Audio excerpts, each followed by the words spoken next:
Assalamu alaikum, je vous espère bien. Lors d'un live récent, Balzac, apologète chrétien, a débattu avec un musulman sur la question de la crucifixion. Au fil de l'échange, ce dernier a fini par reconnaître que la théorie du faux semblant, selon laquelle quelqu'un aurait été crucifié à la place de Jésus, ne vient pas du Coran. Si cette théorie ne vient pas du Coran, d'où provient-elle? Qui en est à l'origine? Et pourquoi a-t-elle fini par s'imposer dans la pensée musulmane? C'est ce que nous allons voir.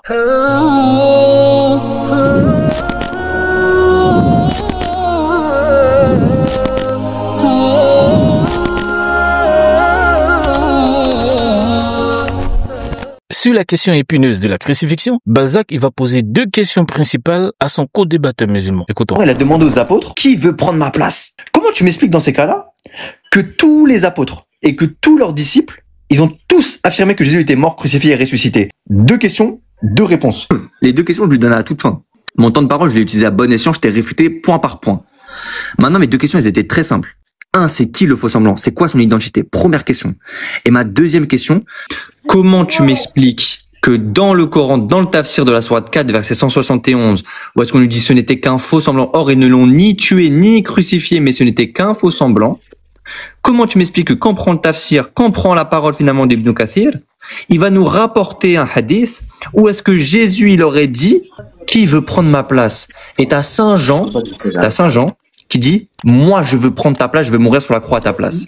Donc comment tu m'expliques que Saint Polycarpe de Smyrne, disciple de Saint Jean, va dire mot pour mot quiconque nie le témoignage de la croix et du diable?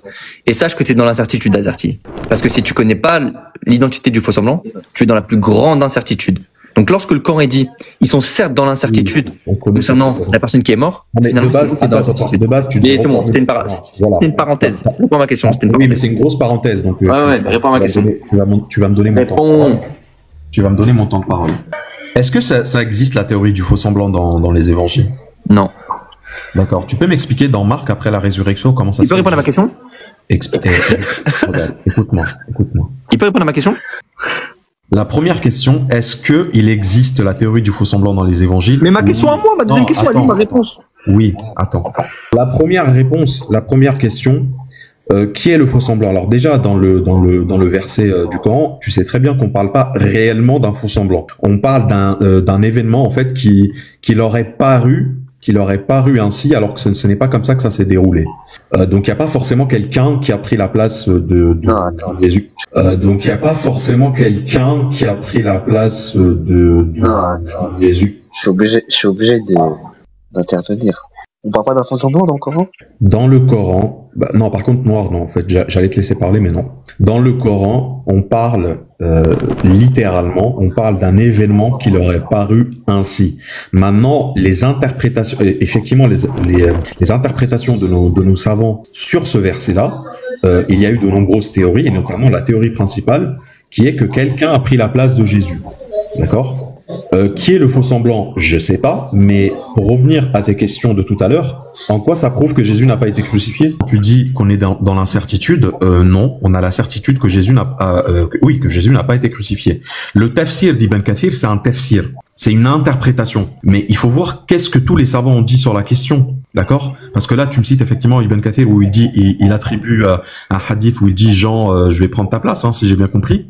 Mais comme tu l'as dit toi-même, il y a d'autres savants qui vont dire que c'est Judas. Il y a d'autres personnes qui vont nous dire que c'est comment il s'appelle Simon de Cyrène. Il y en a d'autres qui vont nous dire on sait pas vraiment qui c'est. Donc voilà, je sais pas ce que tu cherches à démontrer avec ça. De toute façon, le Coran ne spécule pas là-dessus et on n'a pas besoin d'autre chose pour démontrer que Jésus n'a pas été crucifié. Donc ici, le musulman il admet que le Coran ne parle pas explicitement d'un sosie ou d'un remplaçant crucifié à la place de Jésus. Selon lui, le faux semblant concernerait plutôt l'événement même de la crucifixion. Alors déjà dans le verset du Coran, tu sais très bien qu'on parle pas réellement d'un faux semblant. Donc il n'y a pas forcément quelqu'un qui a pris la place de Jésus. Autrement dit, les spectateurs auraient eu l'illusion de voir Jésus crucifié, alors qu'en réalité, ce n'était pas lui. Mais en formulant cela, il met le doigt sur une ambiguïté majeure. Car si l'illusion porte non pas sur une personne substituée, mais sur la scène entière de la crucifixion, alors tout le récit devient une sorte d'hallucination collective. Une crucifixion apparente, sans victime réelle, sans remplaçant concret. Autrement dit, il ne s'agit plus d'un fait historique transformé par Allah, mais d'une illusion généralisée, ce qui place le Coran dans une lecture quasi visionnaire de l'événement, très différente de la tradition islamique classique qui, elle, soutient l'idée d'un sosie. On comprend donc ici non seulement l'embarras du débatteur, mais aussi la confusion doctrinale que cela révèle. Si le faux semblant ne désigne plus un individu substitué, mais l'événement lui-même, alors la crucifixion devient une simple mise en scène perçue par erreur, un scénario qui bat en brèche l'exégèse dominante des Mufassiroun. Par ailleurs, on remarque que cet homme tente désespérément de trouver une confirmation biblique à sa théorie du faux semblant. Et pour cela, ici, des passages où les disciples ne reconnaissent pas Jésus après sa résurrection.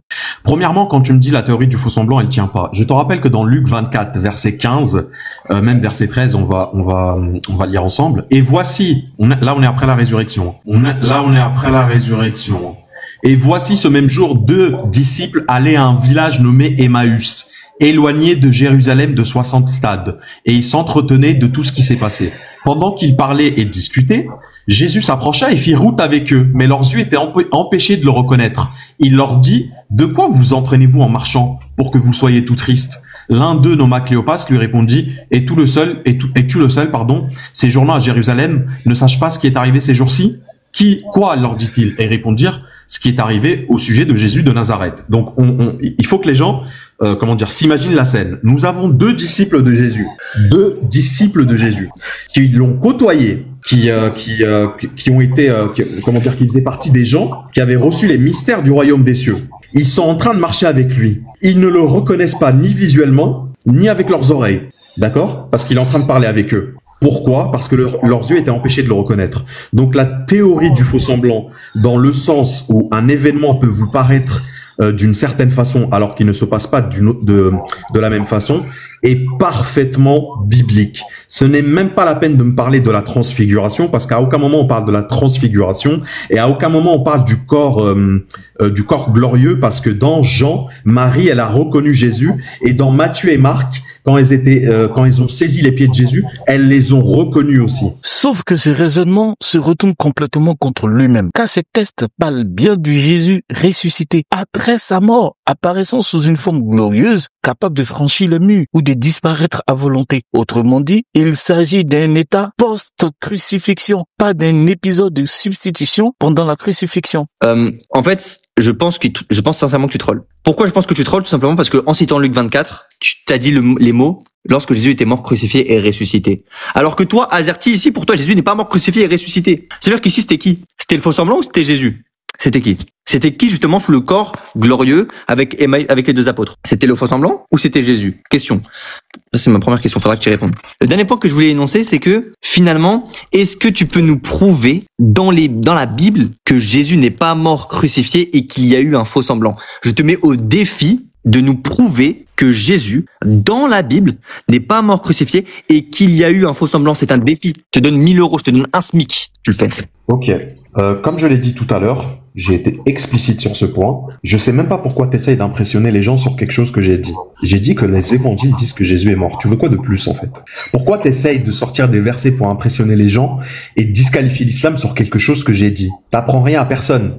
Ce que j'ai dit, en revanche, c'est que pour attester... Alors déjà, par rapport au faux semblant, je te l'ai démontré, d'accord? C'est-à-dire que même si c'était Jésus, regarde, même si c'était Jésus, de toute façon, encore un homme de paille. T'écoutes partiellement ce que je dis. Parce que je t'ai dit précisément que le verset ne parle pas d'une personne physique qui remplace Jésus, mais que l'événement leur est paru, ils ont cru en fait que Jésus a été crucifié, or que ce n'était pas le cas, d'accord? Et la preuve que ça peut parfaitement arriver, eh ben vous avez vous-même Jésus qui marche avec 2 disciples qui ne le reconnaissent ni physiquement ni pendant qu'il parle. Je sais pas si vous vous rendez compte en fait. Donc par rapport à ta question, non, pour le coup, faut vraiment que tu reformules parce que j'ai oublié. C'est quoi? C'était sur le témoignage. Je me rappelle que c'était sur le témoignage de. Ma première question est très simple. Sur le faux semblant, ça j'ai répondu. Ma question était très simple. Lorsque justement, là, toi, t'as cité le verset avec les 2 apôtres, c'était qui à ce moment-là? C'était Jésus ou c'était le faux semblant? C'était qui? C'était Jésus. Ok, pause. Donc pour toi, Jésus est mort, crucifié et ressuscité. C'est la Bible qui le dit. Ok. Donc du coup, c'est quoi ton point? Tu me dis, est-ce que c'était Jésus ou est-ce que c'était quelqu'un d'autre? Je t'ai dit c'était Jésus. pourquoi tu n'écoutes pas ce que je dis? Mais je t'ai dit que le principe du faux semblant s'applique à cette scène-là. Mais non, c'est fou, parce que ici, Jésus, il avait un corps glorieux. Alors si dans la Bible c'était Jésus et pas un faux semblant, alors tout ton argument s'écroule, ça tombe à l'eau. En faisant appel à ces exemples dans le débat, il mélange deux réalités totalement distinctes. La crucifixion historique et les apparitions du Messie ressuscité. Résultat, il ne prouve rien, il s'auto-contredit. Il prétend expliquer la non-crucifixion de Jésus en citant des textes qui attestent qu'il est bel et bien mort et ressuscité. C'est une véritable catastrophe argumentative. Maintenant, c'est très simple. Vous êtes dans l'incertitude. Pourquoi? Parce que c'est que des conjectures. Un coup c'est Judas, un coup c'est Pierre, un coup c'est Jean, un coup c'est Simon de Cyrène. On sait pas qui c'est. C'est que des conjectures. Donc quand finalement vous dites que les chrétiens sont dans l'incertitude, finalement c'est totalement le contraire. C'est vous qui êtes dans l'incertitude. Parce que c'est vous qui ne savez pas qui a été crucifié sur la croix. Alors que nous on sait. Nous on sait qui c'est. Tu prends les textes, c'est clair, net, précis. En conclusion, rappelons les paroles de Polycarpe, disciple direct de l'apôtre Jean. Celui qui ne confesse pas le témoignage de la croix est du diable. Si tel est le jugement porté dès les premiers témoins de la foi chrétienne, que dire alors de ceux qui aujourd'hui rejettent ce témoignage même en niant la croix? Ces musulmans ne s'opposent pas simplement à un détail historique. Ils s'opposent au cœur même du message apostolique, à ce que les premiers disciples considéraient comme la marque du salut et la vérité du Christ. Autrement dit, selon la logique de Polycarpe et celle du Nouveau Testament bien sûr, nier la croix, c'est se placer du côté de l'adversaire de Dieu. Ma question était très simple. Lorsque justement là, toi t'as cité le verset avec les deux apôtres, c'était qui à ce moment-là? C'était Jésus ou c'était le faux semblant? C'était qui? C'était Jésus. Barakallahu fikum, assalamu alaikum.